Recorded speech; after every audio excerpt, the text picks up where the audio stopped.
آسمان کی طرف منہ کر کے صرف 2 لفظ پڑھ لو، پھر چاہے ہاتھ اٹھا کر اللہ پاک سے 2 کروڑ بھی مانگ لو تو اللہ پاک فوراً عطا کر دے گا۔ یہ ایک ایسا بے مثال وظیفہ ہے، اس وظیفے کو پڑھ کر اللہ پاک سے جتنا بھی دولت مانگی جائے اللہ پاک فوراً عطا کر دیتا ہے۔ یہ اتنا پاورفل وظیفہ ہے کہ آپ سوچ بھی نہیں سکتے۔ آج تک میں نے یہ وظیفہ جسے بھی بتایا ہے اور جس شخص نے بھی اس وظیفے کو میرے بتائے ہوئے طریقے سے کیا ہے، اللہ پاک نے اسے اتنا دولت سے نوازا ہے کہ شاید آپ کی سوچ ہوگی۔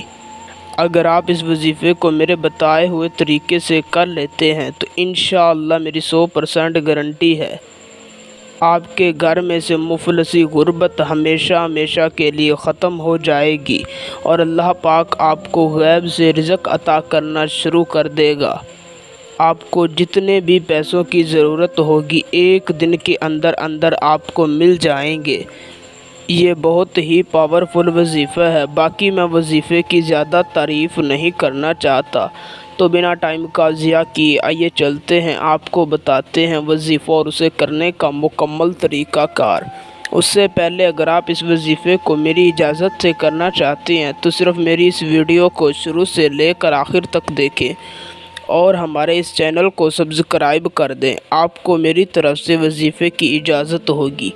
وظیفے کو کرنے کا طریقہ کار کچھ یوں ہے کہ آپ نے کسی بھی دن آدھی رات کے وقت جب سب لوگ سو رہے ہوں تو آپ نے تازہ وضو کر لینا ہے اور کھلے آسمان کے نیچے جا کر بیٹھ جانا ہے۔ سب سے پہلے آپ نے اپنا رخ قبلہ شریف کی جانب کر لینا ہے اور اپنے مقصد کو اپنے دل و دماغ میں رکھ کر اول آپ نے 3 مرتبہ درود ابراہیمی پڑھ لینا ہے، پھر آپ نے اپنا منہ آسمان کی طرف کر لینا ہے، پھر 11 مرتبہ یا حیو یا قیوم پڑھنا ہے، پھر صرف 2 دفعہ اسی طرح کہنا ہے یا اللہ تجھے واسطہ ہے تیرے محبوب کا میرے رزق میں اضافہ فرما۔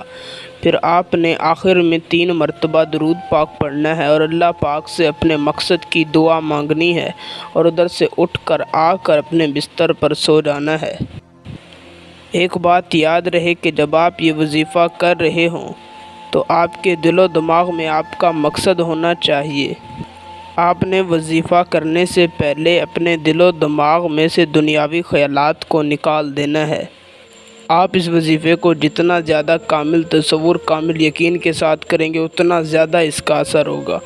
باقی آج کے لیے اتنا کافی ہے۔ ویڈیو اچھی لگی ہو تو لائک اور شیئر لازمی کیجیے گا۔ اللہ حافظ۔